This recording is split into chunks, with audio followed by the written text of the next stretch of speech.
Why INFJs get overwhelmed by social energy? It's not what you think.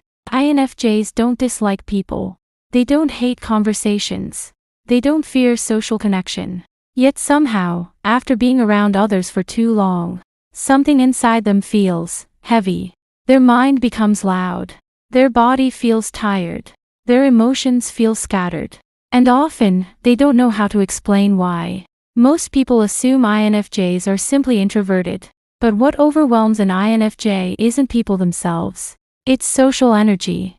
The invisible emotional currents that flow through every interaction. Today, we're exploring why INFJs get overwhelmed by social energy. What's really happening inside their mind and nervous system, and why this overwhelm is not weakness, but sensitivity. INFJs move through the world differently. While others focus on words, INFJs focus on tone. While others focus on actions, INFJs focus on intention. While others experience conversations on the surface, INFJs experience them on multiple layers at once. This makes social environments rich, but also exhausting. Because INFJs are not just present in social spaces, they are absorbing them. 1. INFJs absorb emotional atmospheres automatically. INFJs don't choose to tune into emotional energy. It happens instinctively. The moment they enter a room, their mind begins scanning. Who feels tense? Who feels uncomfortable? Who is hiding something? What emotions are unspoken? This process is unconscious.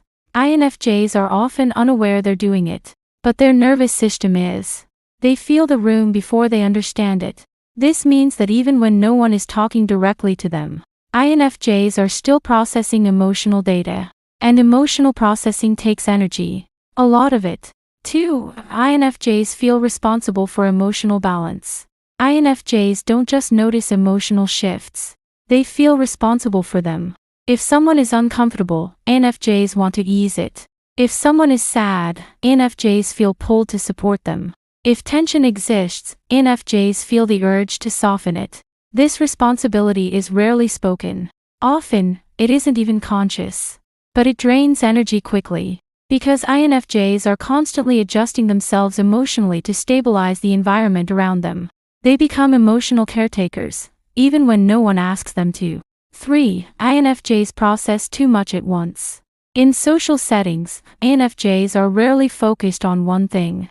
They're processing words being spoken, body language, facial expressions, tone shifts, emotional inconsistencies, subtext, all at the same time. Most people filter information.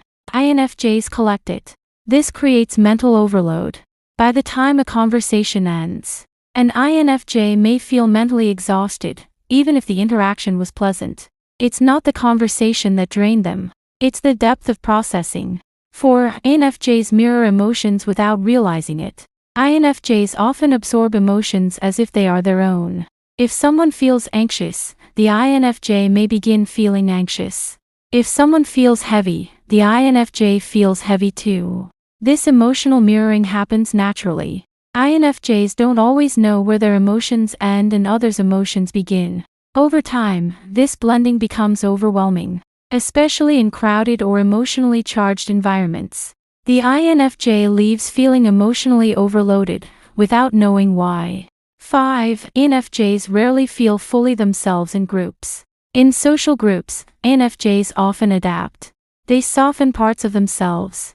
They hold back thoughts. They adjust their emotional tone. Not because they're fake, but because they're sensitive to group dynamics.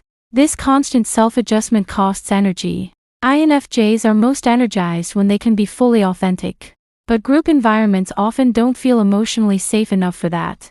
So INFJs perform subtle emotional labor, quietly, until they're depleted.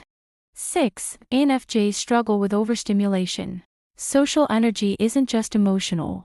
It's sensory. Noise, movement, multiple conversations, constant interaction. INFJs are highly sensitive to stimulation. Their nervous system processes input deeply, not quickly. So prolonged exposure overwhelms them. They may feel headaches, mental fog, emotional numbness, sudden irritability. This isn't antisocial behavior. It's nervous system overload. 7. INFJs need solitude to reset their inner world. For INFJs, solitude is not isolation. It's restoration. Time alone allows INFJs to release absorbed emotions, process social experiences, reconnect with their own inner voice, return to emotional baseline. Without solitude, INFJs feel disconnected from themselves. This is why INFJs may suddenly withdraw after social interaction. Not because something went wrong, but because something needs rebalancing. 8. INFJs feel guilty for needing space. One of the hardest parts of social overwhelm for INFJs is guilt. They worry. Am I being rude? Am I too sensitive? Why can't I handle this like others? INFJs often judge themselves harshly for their limits. But their need for space is not a flaw. It's a natural response to deep emotional processing. Learning to honor that need is essential for INFJ well-being. 9. Why INFJs prefer one-on-one connections. INFJs thrive in environments with emotional clarity. One-on-one interactions feel safe because emotional signals are clearer. Energy is focused. Authenticity is easier. Groups scatter emotional energy. One-on-one connection concentrates it. This is why INFJs often prefer deep conversations with one person over social gatherings. It's not avoidance. It's alignment. 10. Social energy hits INFJs long after the interaction ends. For INFJs, social experiences don't end when they leave. They replay conversations. They reflect on emotions. They analyze interactions. This delayed processing extends the energy drain. Even positive interactions can feel exhausting later. INFJs need time to mentally close the loop.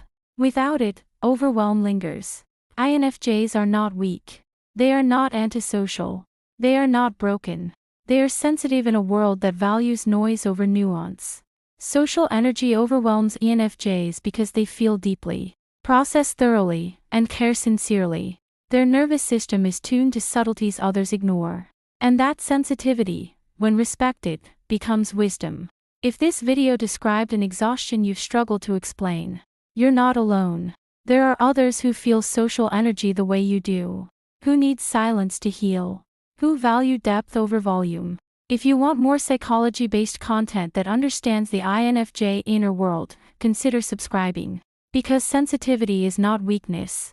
It's awareness.